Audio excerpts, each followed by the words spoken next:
എപ്പിസോഡിന്റെ തുടക്കത്തിൽ തന്നെ നമ്മളെ കാണിക്കുന്നത് ജീരയിടയ്ക്ക് രാവിലെ ഉറക്കം തലേ ദിവസത്തെ കാര്യങ്ങളെ പറ്റിയിട്ട് ആലോചിക്കുകയാണ്. അവൻ എണീറ്റ് കഴിഞ്ഞിട്ട് അവൻ വരച്ച് പൂർത്തിയാക്കിയ പിക്ചർ നോക്കി നിൽക്കുന്നുണ്ട്.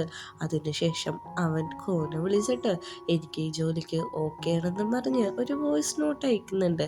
കോവാണെങ്കിൽ എണീറ്റ ഉടനെ തന്നെ ഈ വോയിസ് നോട്ട് കാണുന്നുണ്ട്. അവൻ എല്ലാ ദിവസത്തെ പോലെ രാവിലെ എണീറ്റിട്ട് അവനെ ഇൻസോമിയ എന്ന് പറഞ്ഞ ഒരു അസുഖമുണ്ടല്ലോ, അതുകൊണ്ട് തന്നെ ഡോക്ടറിനെ കൺസൾട്ട് ചെയ്തുകൊണ്ടിരിക്കുകയാണ്. ഡോക്ടറിനോട് പറയുന്നുണ്ട് ഞാനിപ്പോൾ ഓക്കെ അല്ലാത്തതുകൊണ്ടാണ് ഞാൻ ക്യാമറ ഓൺ ആക്കാത്തതെന്ന്. ഡോക്ടർ പറയുന്നുണ്ട് അത് സാരമില്ല, എന്തൊക്കെയുണ്ട് വിശേഷം, നന്നായിട്ട് ഉറങ്ങാൻ പറ്റുന്നുണ്ടോ എന്ന് ചോദിക്കുന്നുണ്ട്. ഉറങ്ങാനൊന്നും പറ്റുന്നില്ല, പക്ഷേ പുതിയൊരാളെ മീറ്റ് ചെയ്തു. ഡോക്ടർ പറയുന്നുണ്ട് അതൊരു നല്ല കാര്യമാണ്, നിന്റെ മനസ്സിലുള്ള കാര്യങ്ങൾ ഓപ്പൺ അപ്പ് ചെയ്താൽ നിനക്ക് കുറച്ചും കൂടി ഒരു സുഖവും സന്തോഷവും ഒക്കെ കിട്ടുമെന്ന് പറയാണ്. അങ്ങനെ ഡോക്ടറും അവരും കൂടി സംസാരിച്ചിരിക്കുന്നതാണ് നമ്മളെ കാണിക്കുന്നത്. ഇരയാണെങ്കിൽ ഈ സമയം അവന്റെ ഫ്രണ്ടായ ഡയറക്ടർ ഗേളിന്റെ അടുത്ത് ചെല്ലാണ്. അവളാണെങ്കിൽ ഒരു ഷൂട്ടിലായിരിക്കും. എന്താ നിനക്ക് വേണ്ടതെന്ന് വെക്കുമ്പോഴേക്കും എനിക്ക് നിന്നോട് ഒന്ന് സംസാരിക്കാനുണ്ട്, പുറത്തേക്ക് വരാൻ പറയുന്നുണ്ട്. അങ്ങനെ നമ്മുടെ ചീരയാണെങ്കിൽ തലേ ദിവസം നടന്ന എല്ലാ കാര്യവും ഫ്രണ്ടിനോട് പറയാണ്. പക്ഷെ അവൾ പറയുന്നുണ്ട് എനിക്കിതെല്ലാം കേട്ടിട്ട് അവനൊരു മാഫിയ ബോയ് ആയിട്ടാണ് തോന്നുന്നത്, അധികം നീ ഇടപെടണ്ടെന്ന്. ഡോക്ടറാണെങ്കിൽ പറയുന്നുണ്ട് നീ എന്താണോ പറയാൻ ഉദ്ദേശിക്കുന്നത് അതെല്ലാം അവരോട് പറയണം, പിന്നെ അവൻ നല്ല ഓക്കെ ആയിട്ടുള്ള ആളാണെന്നും പറയുന്നുണ്ട്. ജീരയാണെങ്കിൽ ഒരു ഊബറൊക്കെ വിളിച്ചാണ് വരുന്നത്. ഇനി ഞാൻ നിങ്ങളോട് ഒരു ക്വസ്റ്റ്യൻ ചോദിക്കാം. ഈ സീരീസ് നടക്കുന്നത് പണ്ടൊരു ഫേമസ് ആയിട്ടുള്ള ഒരു സീരീസ് ഉണ്ടായിരുന്നു, അതേ വീടാണ്. നിങ്ങൾക്ക് ആ വീട് മനസ്സിലായെങ്കിൽ താഴെ ആ സീരീസിന്റെ പേര് ഒന്ന് കമന്റ് ചെയ്യാം. നമുക്ക് എല്ലാവർക്കും ഇഷ്ടപ്പെട്ട സീരീസ് തന്നെയായിരുന്നു അത്. അങ്ങനെ നമ്മുടെ കോയിന്റെ ബട്ട്ലർ വന്നിട്ട് ജീരനെ വിളിക്കുന്നുണ്ട്. വരൂ നമുക്ക് അകത്തേക്ക് പോകാന്ന് പറഞ്ഞിട്ട് രണ്ടുപേരും കൂടി പോകാൻ നിൽക്കാണ്. പെട്ടെന്ന് തന്നെ ബട്ട്ലർ അവന്റെ മെയിലെല്ലാം ചെക്ക് ചെയ്യുന്നുണ്ട്. അവന്റെ ബാഗും ഫോണെല്ലാം മേടിച്ചു വെക്കാണ്. എന്തിനാണ് ഇങ്ങനെ ചെയ്യുന്നതെന്ന് വെക്കുമ്പോഴേക്കും സെക്യൂരിറ്റി ഇഷ്യൂ എന്ന് പറയുന്നുണ്ട്. അങ്ങനെ നമ്മുടെ കോവിന്റെ റൂമിന്റെ ഒരു ഡ്യൂപ്ലിക്കേറ്റ് കാർഡ് കൊടുക്കുന്നുണ്ട്. ചെന്നിട്ട് ഈ കാർഡ് യൂസ് ചെയ്താൽ മതി എന്നാണ് പറയുന്നത്. ഈരയാണെങ്കിൽ ഡോർ ഓപ്പൺ ചെയ്ത് അകത്തേക്ക് കയറുമ്പോ തന്നെ അവിടെ ഇരിപ്പുണ്ടായിരിക്കും. അവനെ കാണുമ്പോ തന്നെ നീ റെഡിയാണോ എന്ന് ചോദിക്കുന്നുണ്ട്. ഓക്കെ എന്ന് പറയുന്നുണ്ട്. അതിനിടയ്ക്ക് നീ അവിടെ ഇരിക്കുന്ന ഒരു പേപ്പർ ഉണ്ട്, വേറെ ഒരു പേപ്പർ അല്ല, അതൊരു എഗ്രിമെന്റ് ആണ്, നീ അത് വായിച്ചിട്ട് സൈൻ ചെയ്യണമെന്ന് പറയുന്നുണ്ട്.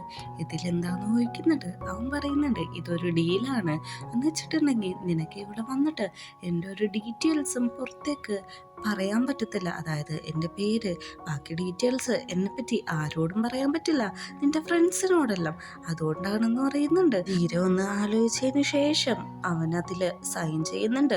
നമുക്ക് ഈ ജോലി പറ്റില്ലെങ്കിൽ ഇപ്പൊ തന്നെ വീട്ടിൽ പോയിട്ടോ, കുഴപ്പമില്ല എന്ന് നമ്മുടെ പറയുന്നുണ്ട്.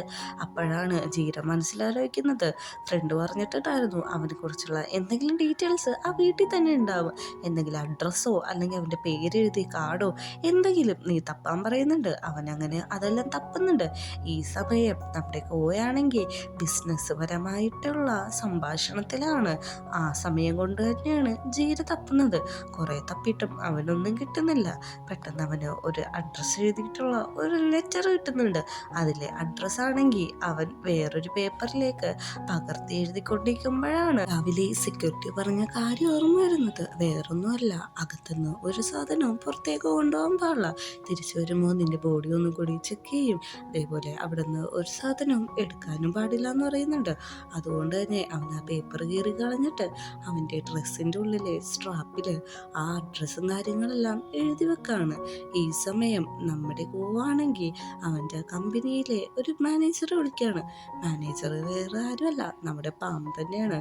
പാമ്പിനെ വിളിച്ചിട്ട് പറയുന്നുണ്ട് ഞാൻ കുറെ ഒക്കെ നമ്മുടെ കമ്പനിയിലേക്ക് ആക്കിയിട്ടുണ്ട്, അതുകൊണ്ട് തന്നെ ഈ വർഷം കുറച്ച് ടീമിലെ ആൾക്കാരെയൊക്കെ ഞാൻ ഫയർ ചെയ്ത് കളയുമെന്ന് ചോദിക്കുന്നുണ്ട്. പാമ്പ് ചോദിക്കുന്നുണ്ട് ആരാണതെന്ന് ചോദിക്കുമ്പോഴേക്കും വേറെ ആരല്ല, നിന്റെ ടീമിലെ ആൾക്കാരാണ്. പുതിയ ആർട്ടിഫിഷ്യൽ ഇന്റലിജന്റ് ഇൻസ്റ്റാൾ ചെയ്തുകൊണ്ട് തന്നെ എനിക്ക് അവരെ ഒന്നും ആവശ്യമില്ല എന്ന് പറയാണ്.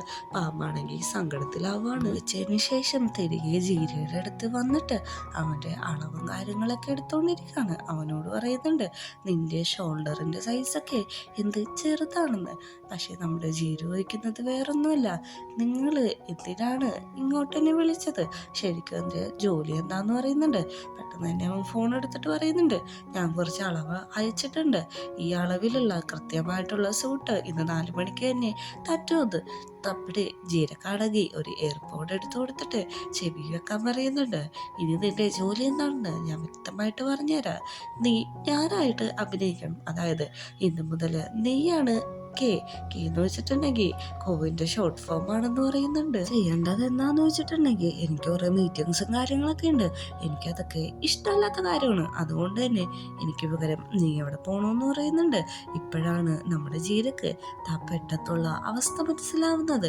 ഞാൻ ഈ എയർപോർട്ട്സിലൂടെ നിനക്ക് എല്ലാ കാര്യങ്ങളും പറഞ്ഞു തരും, നീ അതേപോലെ അവരുടെ അടുത്ത് പെരുമാറണം, നീ അവരോട് സംസാരിക്കണം, എന്നിട്ട് ആ ഡീല് ഓക്കെ ആക്കണം. നീ ഒന്ന് ആലോചിച്ച് നോക്ക്, ഇത്ര ഫ്രസ്ട്രേഷൻ്റെ ഇടയിലാണ് ഞാൻ ജീവിക്കുന്നത്, എനിക്ക് സ്വാഭാവികമായിട്ട് ഇത് മടുക്കും. അതുകൊണ്ടാണ് നിന്നെ പോലത്തെ ഒരാളെ ഞാൻ വെച്ചേക്കുന്നത്, നിനക്ക് മനസ്സിലായോ എന്ന് ചോദിക്കുന്നുണ്ട്. അതേപോലെ എന്നെ ഞാൻ പറയുന്നത് പറയാൻ പറഞ്ഞിട്ട് അതേപോലെ എന്നെ പറയിപ്പിക്കുകയാണ്. നമ്മുടെ ജീരയാണെങ്കിൽ കരഞ്ഞു പോവാണ്. അവൻ ശരിക്കും പെട്ടെന്നുള്ള അവസ്ഥയിലെത്തി. നമ്മുടെ പറയുന്നുണ്ട്, നീ ഒരു ആക്ടറാണ്, അതുകൊണ്ട് തന്നെ എൻ്റെ മുമ്പിൽ അഭിനയിക്കണ്ട, ഞാൻ അതിലൊന്നും വീഴില്ലാന്ന്.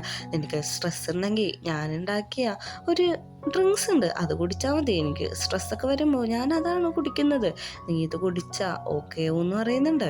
അങ്ങനെ ജീരയാണെങ്കിൽ അത് കുടിച്ചിട്ട് അവിടെ വെയിറ്റ് ചെയ്തുകൊണ്ടിരിക്കുകയാണ്. ഈ സമയം നമ്മുടെ പാമ്പാണെങ്കിൽ ഓഫീസിൽ ഭയങ്കരമായിട്ട് സങ്കടപ്പെട്ടിരിക്കുകയാണ്. അവൻ്റെ കൊളീഗ്സിനോട് ഈ വിവരം പറയാനായിട്ട് അവൻ അകത്തേക്ക് ചെന്ന് നോക്ക് ചെയ്യുന്നുണ്ട്. പക്ഷേ പെട്ടെന്ന് തന്നെ അവിടുത്തെ ലൈറ്റുകളെല്ലാം ഓഫാക്കുകയാണ്. കൊളീഗ്സ് ആണെങ്കിൽ ഇവരുടെ ബർത്ത്ഡേ ആയതുകൊണ്ട് തന്നെ കേക്കൊക്കെ പിടിച്ച് സർപ്രൈസ് കൊടുത്ത് എല്ലാവരും കൂടി വിഷ് ചെയ്തുകൊണ്ടിരിക്കുകയാണ്. ഇവരുടെ ഈ സ്നേഹവും അവരുടെ മുഖവും കണ്ടിട്ട് അവന് ഈ കാര്യങ്ങളൊന്നും പറയാൻ പറ്റുന്നില്ല. അങ്ങനെ അവന്റെ മുഖത്തെ സന്തോഷം നഷ്ടപ്പെട്ടതുകൊണ്ട് തന്നെ ഫ്രെഡ് പുറത്തു വന്ന് പോയിക്കാണ്. നിനക്ക് എന്താണ് പറ്റിയത്, ഞാൻ അവിടെ വെച്ച് ശ്രദ്ധിച്ചായിരുന്നു, നീ ഓക്കെ അല്ലേ എന്ന്. എടാ, ഞാൻ നിന്നോടൊരു കാര്യം പറയാം, നീ ആരോടും പറയരുത്, ഈ പ്രാവശ്യം റീകൺസൾട്ട് ചെയ്യാൻ പോകുന്നത് നമ്മുടെ ഡിപ്പാർട്ട്മെന്റാണ്, നമ്മുടെ ഡിപ്പാർട്ട്മെന്റിലെ മിക്കവരുടെയും ജോലി പോകും. ഞാനിത് എങ്ങനെയാണ് എല്ലാവരോടും പറയാമെന്നാണോ അറിയുന്നത്, നമ്മുടെ MD എന്തൊരു സാധനമാണ്, ഞാൻ പൈസ സേവ് ചെയ്തിട്ട് ഞാൻ തന്നെ ഒരു കമ്പനി തുടങ്ങിയാലോ എന്ന് ആലോചിക്കുന്നുണ്ടെന്ന് പറയുന്നുണ്ട്. അതിന് പാമ്പ് സപ്പോർട്ട് ചെയ്യുകയും ചെയ്യുന്നു. അങ്ങനെ വൈകുന്നേരം 4 മണിയാവുമ്പോൾ ബട്ട്ലർ ജീരക്കിടാനുള്ള കോട്ട് അവിടെ കൊണ്ടുവന്ന് വെക്കുന്നുണ്ട്. നമ്മുടെ കോയാണെങ്കിൽ അതെല്ലാം എടുത്തിട്ട് ജീരയുടെ അടുത്തേക്ക് പോയിട്ട് ചോദിക്കുന്നുണ്ട്, നീ ഇപ്പോൾ ഓക്കെ അല്ലേ, റെഡി ആയോ എന്ന്. ഓക്കെ ആണെന്നാണ് പറയുന്നത്. എന്നാൽ നമുക്കിന്ന് സമയം കളയാനായിട്ട് ഒട്ടും തന്നെ ഇല്ല. ഇന്ന് 4 മണി കഴിഞ്ഞിട്ട് ഒരു മീറ്റിംഗ് ഉണ്ട്, യാത്രയാവാൻ പറഞ്ഞിട്ട് അവൻ ആ ഡ്രസ്സൊക്കെ കൊണ്ടുപോയി കൊടുക്കുന്നുണ്ട്. നമ്മുടെ ചീര വയ്ക്കുന്നുണ്ട്.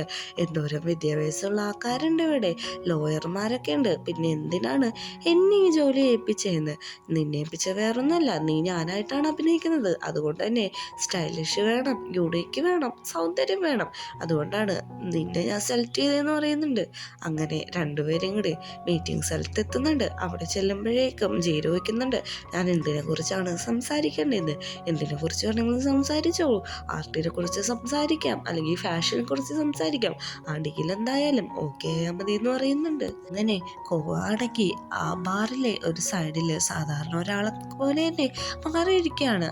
ജീരയും അവിടെ കോയായിട്ട് അഭിനയിച്ച് ഇരിക്കുന്നുണ്ട്. ഇവനെ കാണാൻ വരുന്നത് എപ്പിസോഡിന്റെ തുടക്കത്തില് നമ്മൾ കണ്ടില്ലായിരുന്നു, ഈ ഫോട്ടോ എടുക്കുമ്പോൾ തീമ കൊള്ളില്ല എന്ന് പറഞ്ഞ് മാറ്റിയ അയാൾ തന്നെയാണ്. പക്ഷെ എനിക്ക് അയാളെ നേരത്തെ അറിയാന്ന് പറയുമ്പോൾ നീ കോയായിട്ടാണ് പോകുന്നത്, അയാൾക്ക് തന്നെ അറിയാമെങ്കിലും അയാളത് പ്രകടിപ്പിക്കില്ല എന്ന് പറയുന്നുണ്ട്. അങ്ങനെ അയാൾ വന്നിരുന്ന് സംസാരം തുടങ്ങുന്നത്. നമ്മുടെ കോയാണെങ്കിൽ ബാക്കിലിരുന്നിട്ട് ഓരോന്ന് പറഞ്ഞു കൊടുക്കാണ്. അയാളുടെ ഭയങ്കര വിലപിടിപ്പുള്ള ഡ്രസ്സിനെ കുറിച്ച് പുകഴ്ത്തു, അങ്ങനെ ഇങ്ങനെ എന്നൊക്കെ പറയുന്നുണ്ട്. അങ്ങനെ സംസാര ശേഷം അയാൾ പറയുന്നുണ്ട്, നിന്റെ ട്രൈ കൊള്ളായിരുന്നു, പക്ഷെ നിന്റെ ഡീലിന് ഞാൻ ഓക്കെ അല്ല എന്ന് പറയുന്നുണ്ട്. എങ്ങനെയെങ്കിലും അയാൾ അവിടെ പിടിച്ചു നിർത്താൻ, പക്ഷെ എനിക്കതിന് സാധിക്കില്ല, ഞാൻ എന്താണ് പറയേണ്ടതെന്നാണ് ചോദിക്കുന്നത്. അപ്പോൾ പെട്ടെന്ന് അങ്ങോട്ട് അവൻ്റെ കയ്യിൽ ഡ്രിങ്ക്സ് ആയിട്ട് വന്നിട്ട് അയാളുടെ മേത്തേക്ക് മനഃപൂർവ്വം തന്നെ ആ ഡ്രിങ്ക്സ് ഒഴിക്കാണ്. ആട്ട് പറയുന്നുണ്ട്, സോറി ഞാൻ കണ്ടില്ലായിരുന്നു, അത് കുഴപ്പമില്ല, ഞാൻ നോക്കിക്കോളാന്ന് പറഞ്ഞിട്ട് അയാളാണെങ്കിൽ വാഷ്റൂമിട്ട് പോകുന്നുണ്ട്. ഈ സമയം പറയുന്നുണ്ട്, ചെല്ല്, അയാളുടെ പുറകെ ചെന്ന് അയാളോട് ഹെൽപ്പ് ചെയ്യുക, എന്നിട്ട് ഈ ഡീല് എങ്ങനെയെങ്കിലൊക്കെ ഒന്ന് ഓക്കെ ആക്കാൻ പറയുന്നുണ്ട്. അവനാണെങ്കിൽ ഞാൻ എന്താണ് പറയണ്ടേന്നുള്ള ടെൻഷനിലാണ്. അവസാനം ജീര പുറകെ പോകുന്നുണ്ട്. ജീര അവിടെ ചെല്ലുമ്പോഴേക്ക് ചോദിക്കുന്നുണ്ട്, ഞാൻ നിങ്ങളെ ഹെൽപ്പ് ചെയ്യണമെന്ന്. അവനാണെങ്കിൽ അതിന് സമ്മതിക്കുന്നുണ്ട്. ഇങ്ങനെ എല്ലാവർക്കും ഹെൽപ്പ് ചെയ്ത് കൊടുക്കാറുണ്ടോ എന്ന് ചോദിക്കുന്നുണ്ട്. ഇല്ല, ഇതെൻ്റെ ലൈഫിൽ ഫസ്റ്റ് ടൈം ആണെന്നാണ് പറയുന്നത്. അങ്ങനെ അവർ ആ ടോപ്പിക്കിനെ കുറിച്ച് സംസാരിക്കുന്നുണ്ട്. ലൈബ്രറി പുതുക്കി പണിയുന്നതൊക്കെ ഒരു ബാഡായിട്ടുള്ള ഇൻറ്റൻഷനാന്നൊക്കെ പറയുന്നുണ്ട്. സംസാരത്തിൻ്റെ ഒടുവിൽ അവനാണെങ്കിൽ ഡീലിന് സമ്മതിക്കുന്നുണ്ട്. അപ്പോഴാണ് ജീരക്കൊന്ന് ആശ്വാസമാവുന്നത്. അവസാനം അയാള് എൻ്റെ ഡീലിന് ഓക്കെ ആയല്ലോ എന്ന് പറഞ്ഞ് അവൻ സന്തോഷിച്ചേക്കാണ്. അടുത്ത സീനിൽ കാണുന്നത് ബേൺ ഔട്ട് ബാറിലേക്ക് ജീര ചെല്ലുന്നതാണ്. അവിടെ ചെല്ലുമ്പോൾ ബെഡ് വയ്ക്കുന്നുണ്ട്. നിനക്ക് ഡ്രിങ്ക്സ് എടുക്കത്തേന്ന് വേണ്ട, ഞാൻ ഒരാൾ വെയിറ്റ് ചെയ്തുകൊണ്ടിരിക്കാന്ന് പറയുന്നുണ്ട്. പുതിയ ജോലിയൊക്കെ എങ്ങനെയുണ്ടെന്ന് നോക്കുമ്പോഴേക്കും ആ ജോലിയെ പറ്റി ഒന്നും പറയാതിരിക്കാൻ വേദം, തലവേദനയാണെന്നാണ് ജീര പറയുന്നത്. അങ്ങനെ ഫ്ലാഷ് ബാക്ക് കാണിക്കുന്നുണ്ട്. കോവിനോട് അവൻ ചോദിക്കുന്നുണ്ട്, ഇതൊക്കെ ഓക്കെ ആയല്ലോ എന്ന്. ഞാൻ വിചാരിച്ച പോലെ ഒന്നുമല്ല, നീ ശരിക്കും സ്മാർട്ടാണെന്ന് പറയുന്നുണ്ട്. അങ്ങനെ അവൻ വന്നു കഴിയുമ്പോൾ അവൻ്റെ ബാഗും അവന് ഫോണൊക്കെ തിരിച്ചു കൊടുക്കുകയാണ്. ശരിക്കും നിനക്ക് അയാളായിട്ട് എന്താണ് ഡീലെന്ന് നോക്കുമ്പോഴേക്കും വേറൊന്നുമല്ല, അയാളുണ്ടാക്കിയ പ്രൊഡക്റ്റിന് തന്നെ അയാൾക്ക് ഞാൻ കോപ്പിറൈറ്റ് കൊടുക്കും. കാരണം അയാൾ ഇറക്കുന്നത് ഇവിടുത്തെ ഒറിജിനൽ ഫാഷനൊന്നുമല്ല, യൂറോപ്പിൽ നിന്ന് കോപ്പി അടിക്കുന്ന ഫാഷനാണ്. അതുകൊണ്ട് തന്നെ അയാൾക്കത് അർഹതപ്പെട്ടതാന്ന് പറയുന്നുണ്ട്. പക്ഷേ ഈ കാര്യത്തോട് നമ്മുടെ ജീരക്ക് ഒട്ടും തന്നെ യോജിക്കാൻ പറ്റുന്നില്ല. അവൻ പറയുന്നുണ്ട്, അയാൾ ചതിക്കാനായിട്ട് ഞാൻ കൂട്ടു നിൽക്കത്തില്ല, ഞാനത് അയാളോട് പറയുമെന്ന്. നീ അത് അയാളോട് പറയേണ്ട ആവശ്യമില്ല, നിനക്ക് ഓർമ്മയുണ്ടല്ലോ എഗ്രിമെൻറ്റിൽ സൈൻ ചെയ്തേക്കുന്നതെന്ന്. അങ്ങനെയാണെങ്കിൽ ഞാൻ ഈ ജോലി രാജിവെക്കാന്ന് പറയുന്നുണ്ട്. ഇവനിങ്ങനെ ദേഷ്യപ്പെട്ട് സംസാരിക്കുന്നത് കോയിന് ഒട്ടും തന്നെ ഇഷ്ടപ്പെടുന്നില്ല. എനിക്കിങ്ങനെ ആൾക്കാരെ പറ്റിച്ച് ജോലി ചെയ്യാൻ പറ്റത്തില്ല, ഞാൻ ഇവിടെ നിന്ന് റിസൈൻ ചെയ്യാന്ന് പറയുമ്പോഴേക്ക് നീ റിസൈൻ ചെയ്യേണ്ട ആവശ്യമില്ല, നിന്നെ ഞാനിപ്പോൾ തന്നെ ഫയർ ചെയ്തേക്കാണ്, പൊക്കോളാൻ പറയുന്നുണ്ട്. അങ്ങനെ പാമ്പും ആ ബേൺ ഔട്ട് ബാറിലേക്ക് വരുന്നുണ്ട്. പാമ്പ് വരുമ്പോൾ ചോദിക്കുന്നുണ്ട്, ഓ നീയൊന്ന് എത്തിയോന്ന്, ഞാൻ നിന്നെ വെയിറ്റ് ചെയ്ത് നിൽക്കുമായിരുന്നു എന്ന് പറയുന്നുണ്ട്. ഇങ്ങനെ ഇരിക്കുമ്പോഴാണ് ബണ്ണ് പറയുന്നത്, ഞാൻ നിങ്ങൾക്ക് രണ്ടുപേർക്കും കൂടി ഒരു ഡ്രിങ്ക്സ് പ്രിപ്പയർ ചെയ്യാം. ഈ ഡ്രിങ്ക്സിൻ്റെ പേരാണ് ഓഫീസ് റൊമാൻസ്. നല്ല ഡ്രിങ്ക്സാന്ന് പറയുന്നുണ്ട്. അതേപോലെ തന്നെ അവൻ ആ ഡ്രിങ്ക്സ് പ്രിപ്പയർ ചെയ്ത് കൊടുക്കുകയാണ്. രണ്ടുപേരും കൂടി ഒരു ടേബിളിൽ പോയി ഇരുന്ന് സംസാരിക്കുന്നുണ്ട്. ഇന്ന് എനിക്ക് ഭയങ്കര ഹെക്റ്റിക്കായിട്ടുള്ള ദിവസമായിരുന്നു, എനിക്ക് ജോലി കിട്ടി, പക്ഷെ ഇന്ന് തന്നെ ആ ജോലി പോയിന്ന് പറയുന്നുണ്ട്. അപ്പോൾ നമ്മുടെ ജീരയാണെങ്കിൽ പറഞ്ഞ കാര്യങ്ങളാണ് മനസ്സിലാലോചിക്കുന്നത്. നിന്നെ കൊണ്ട് എനിക്ക് പ്രത്യേകിച്ച് ആവശ്യമൊന്നുമില്ല, നിനക്ക് പോകണമെങ്കിൽ പൊക്കോ, ഞാൻ തന്നെയല്ലേ നിന്നെ ഫയർ ചെയ്തത്. എൻ്റെ മുമ്പിൽ വലിയ ആളാവാനായിട്ട് ആരാണെങ്കിലും ഞാൻ സമ്മതിക്കില്ല എന്ന് പറയുന്നുണ്ട്. തന്നെ പോലത്തെ ഒരാളുടെ മുമ്പിൽ വർക്ക് ചെയ്യാനായിട്ട് എനിക്കും വലിയ താല്പര്യമൊന്നുമില്ല എന്ന് പറഞ്ഞിട്ടാണ് അവൻ അവിടെ നിന്ന് ഫയർ ചെയ്ത് വിടുന്നത്. അപ്പോഴേക്കും പ്രസൻറ്റിൽ ജീര ഈ കാര്യങ്ങളെല്ലാം മനസ്സിലാലോചിക്കുന്നുണ്ട്. നമ്മുടെ പാമ്പിനോട് ചോദിക്കുന്നുണ്ട്, നിൻ്റെ ഡേ എങ്ങനെയായിരുന്നു എന്ന്. എൻ്റെ മുതലാളിയാണെങ്കിൽ എൻ്റെ സ്റ്റാഫിനെ എല്ലാം പിരിച്ചുവിടാനാണ് പറഞ്ഞേക്കുന്നത്. അതുകൊണ്ട് തന്നെ എനിക്കിന്ന് ബാഡായിട്ടുള്ള ഡേ ആയിരുന്നു, ഇന്ന് എൻ്റെ ബർത്ത്ഡേയും കൂടിയാണെന്ന് പറയുന്നുണ്ട്. നിൻ്റെ ബർത്ത്ഡേ ആണെങ്കിൽ ഞാനൊരു ഗിഫ്റ്റ് തരാമെന്ന് പറഞ്ഞ് പുറത്തേക്ക് കൊണ്ടുപോയിട്ട് പറയുന്നുണ്ട്, ഞാൻ ഈ വൈൻ നിൻ്റെ മേത്ത് വയ്ക്കാം, ഇതിലൊരു നല്ല ആർട്ടുണ്ട്, ഫാഷൻ ഉണ്ട് എന്ന്. പെട്ടെന്ന് അത് വയ്ക്കുമ്പോഴേക്കും അവൻ ഉദ്ദേശിച്ച പോലെ വരുന്നില്ല. നമ്മുടെ പാമ്പിനോട് വയ്ക്കുന്നുണ്ട്, ഈ ഷർട്ട് എനിക്ക് ഊരി തരാമോ, ഞാൻ വീട്ടിൽ പോയിട്ട് പെയിൻറ് ചെയ്തിട്ട് തിരിച്ചു തരാമെന്ന് പറയുന്നുണ്ട്. ഓക്കെ, അതിനെന്താണ്, ഞാൻ ഊരി തരാമെന്ന് പറഞ്ഞാൽ ഷർട്ട് ഊരുമ്പോഴാണ് അവൻ ടാറ്റു കുത്തിയേക്കുന്ന കാണുന്നത്. നമ്മുടെ ജീരോ വയ്ക്കുന്നുണ്ട്, നിങ്ങളെപ്പോലുള്ള IT മേഖലയിലുള്ളവരൊക്കെ ഇങ്ങനെ ടാറ്റു ഇട്ടോന്ന്. അതിനെന്താ, ഞങ്ങളും മനുഷ്യരല്ലേ എന്നാണ് പാമ്പ് ചോദിക്കുന്നത്. അങ്ങനെ അവൻ ആ ഷർട്ട് കൊടുത്തിട്ട് അവൻ്റെ കയ്യിലുള്ള കോട്ട് എടുത്തിടാണ്. എനിക്കിത് ഒത്തിരി ഇഷ്ടപ്പെട്ടു എന്ന് പറയുന്നുണ്ട്. അത് ഇൻഡയറക്റ്റ് ആയിട്ടാണ് നമ്മുടെ ജീര പറയുന്നത്. പാമ്പാണെങ്കിൽ അവനെ തന്നെ നോക്കി നിൽക്കുന്നുണ്ട്. അങ്ങനെ പതിയെ അവർ രണ്ടുപേരും കൂടി അവിടെ വെച്ച് കിസ് ചെയ്യാണ്. ഈ ഒരു സീന് കാണിച്ചിട്ടാണ് രണ്ടാമത്തെ എപ്പിസോഡ് അവസാനിക്കുന്നത്.